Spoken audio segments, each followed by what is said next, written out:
السلام علیکم جی، السلام علیکم۔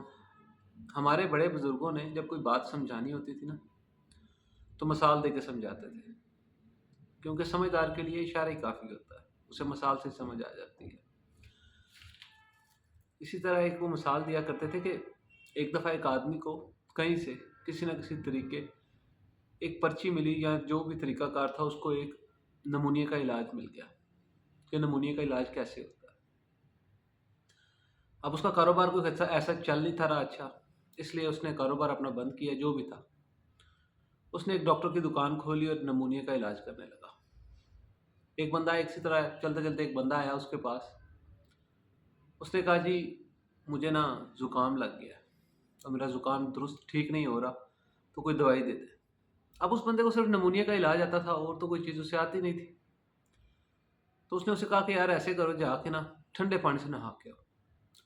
اس نے کہا بھائی جان آپ کیا بات کر رہے ہیں ڈاکٹر صاحب کہ میں ٹھنڈے پانی سے جا کے نہاؤں گا تو میں تو بیمار ہو جاؤں گا اور مجھے نمونیا ہو جائے گا۔ اس نے کہا بس بس بس، میرے پاس نمونیا کا علاج ہے، تم ٹینشن نہ لو، میں تمہیں ٹھیک کر دوں گا۔ مثال دینے کا مقصد یہ ہے کہ آج کل جو حالات جا رہے ہیں، نمونیا کا علاج ہی صرف ہو رہا ہے۔ میری بیٹیاں ہیں ماشاء اللہ، دو چھوٹی، تو وہ اسکول جاتی ہیں۔ اب 2 دن سے اسکول ان کے بند ہے، کیوں جی؟ گورنمنٹ کی طرف سے نوٹیفیکیشن آیا ہوا ہے کہ جی اسکول بند رکھیں تاکہ اسٹوڈنٹ اکٹھے ہو کے احتجاج نہ کریں۔ یعنی کوئی میجر فالٹ ہو یا کوئی تحریک چل رہی ہو یا کسی وجہ سے بھی کوئی اگر اپنے حق کے لیے کھڑا ہونے کی کوشش کرتا ہے، یا پہلے تو چلو پولیٹیکل ڈپارٹمنٹس تھے، ٹھیک ہے، مختلف جگہ پہ احتجاج ہو رہے تھے، اس کے لیے وہ یہی نکتہ چینی یوز کر رہے تھے، اسکول بند کر دو، نیٹ بند کر دو، رستے بند کر دو۔ اب ایک نجی کالج کے اندر، نجی کیا، پنجاب کالج کا واقعہ ہے، سب کو پتہ ہے، کسی سے ڈھکی چھپی بات تو ہے نہیں۔ اب وہ سچ ہے جھوٹ ہے واللہ عالم۔ میں کوئی ایکسپرٹ نہیں ہوں، میں کوئی دانا نہیں ہوں کہ اس کے بارے میں بات کروں یا اس کے بارے میں رائے پیش کروں کہ جی وہ سچ ہے وہ جھوٹ ہے، نہ ہی میرا نالج اس قابل ہے کہ میں اس کے بارے میں، لیکن اگر وہ سچ ہے تو بہت خطرناک الارمنگ سچویشن ہے۔ بڑے بزرگ مثال دیتے ہیں کہ جہاں پہ آگ ہوتی ہے دھواں بھی وہیں سے اٹھتا ہے۔ کچھ تو ہوا ہے نا جس کی وجہ سے سب افراتفری مچی ہوئی ہے۔ ایک طرف ہم پروٹوکولز میں اتنا آگے نکل گئے ہیں کہ ہمیں اس ملک کے اندر رہتے ہوئے بھی اپنی سیکیورٹی کے خدشات ہیں۔ کیا اللہ خالق الموت والحیات ہم نے نہیں پڑھا ہوا؟ اگر پڑھا ہوا تو پھر سمجھا نہیں شاید ہم نے آج تک اسے۔ اور میں دعا کرتا ہوں کہ ہمیں سمجھ آ جائے، کیونکہ جب قدرت سمجھانا شروع کرتی ہے تو پھر معاملات کچھ اور کے کچھ اور ہو جاتے ہیں۔ فرعون کو سمجھ نہیں تھی آ رہی، پھر جب اللہ رب العزت نے اسے سمجھانا شروع کیا تو پھر وہ مرتے ہوئے کہہ رہا تھا اللہ الحق اللہ الحق، میں موسیٰ کے خدا پر یقین رکھتا ہوں۔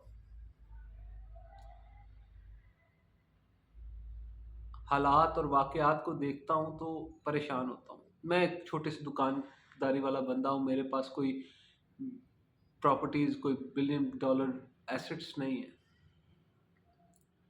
ایک چھوٹی سی دکانداری ہے میری جہاں سے میں اپنے لیے حلال رزق کی تلاش کرتا ہوں۔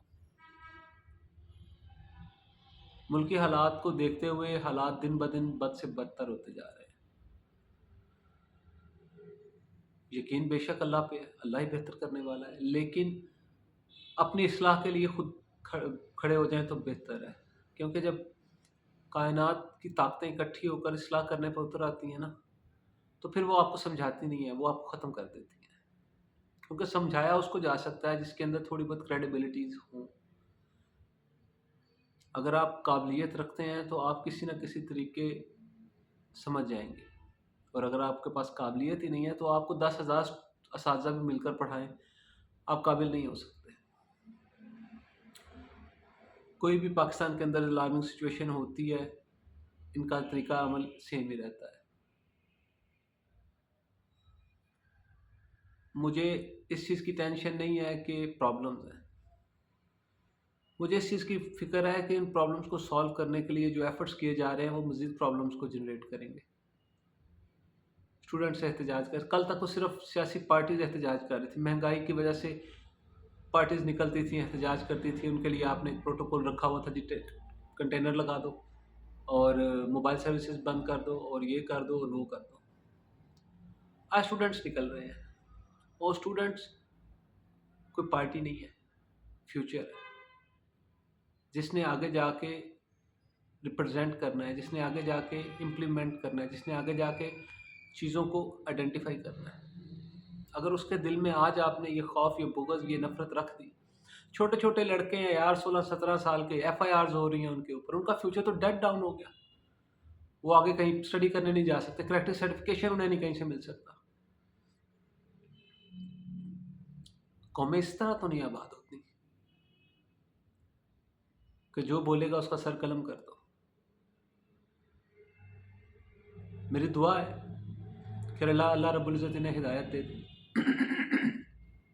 آثار تو بہت کم نظر آتے ہیں، لیکن پھر بھی ملک جنگی سچویشن سے گزر رہا ہے. ہر طرف عالم اسلام پہ کفر ٹوٹا ہوا ہے، میدان جنگ بنتی جا رہی ہیں چیزیں. اگر آج بھی ہم یکجا نہیں ہوں گے تو پھر کب ہوں گے؟ نمونیا کا علاج کرنا چھوڑیں اور پراپر جس چیز کی ضرورت ہے اس کو وہ چیز پرووائڈ کی جائے. میرے پاس پچھلے دنوں یہاں پر ایک کوئی آئی جی تھے یا ڈی جی تھے، واللہ عالم کون تھے، وہ اپنی گاڑی کا کام کروانے آئے ہوئے تھے. میں انہیں دیکھ کر کافی دیر تک یہ سوچتا رہا کہ یار ماشاء اللہ اس بندے کو اللہ رب العزت نے کتنی عزت دی ہے کہ آج یہ ایسے عہدے پر سرفراز ہے کہ اس کے انڈر، اس کے ماتحت بے شمار لوگ کھڑے ہیں. لیکن اچانک اللہ رب العزت کی طرف سے نا آپ کو کوئی نہ کوئی تھاٹ آپ کے ذہن میں آ جاتا ہے. اچانک ذہن میں خیال آیا کہ فضل حسین تیرے گناہ بہت چھوٹے ہیں کیونکہ تیرے پاس اتھارٹی نہیں ہے، اور یہ بندہ جس کو تو ایڈمائر کرنے کی کوشش کر رہا ہے اس کے گناہ تیرے گناہوں سے اتنے ہی بڑے اوپر ہیں جتنے تیری فزیکلی یہ تجھے یہاں اس وقت جنرل سچویشن میں تجھے یہ اپنے سے اوپر لگ رہا ہے نا، اس کے گناہ بھی اتنے ہی بڑے ہیں. تیرے گناہ ایک بندے کو افیکٹ کریں گے، اس کے گناہ ایک پوری نیشن کو افیکٹ کر سکتے ہیں، ایک پورے کانسٹیٹیوشن کو افیکٹ کر سکتے ہیں. سو میری دعا ہے کہ ہم اپنی اصلاح کریں اور نمونیا کا علاج چھوڑیں اس سے پہلے کہ علاج ناممکنات میں شامل ہو جائے. آپ کی اس کے بارے میں کیا رائے ہے؟ ضرور آگاہ کیجیے گا. تب تک فی امان اللہ.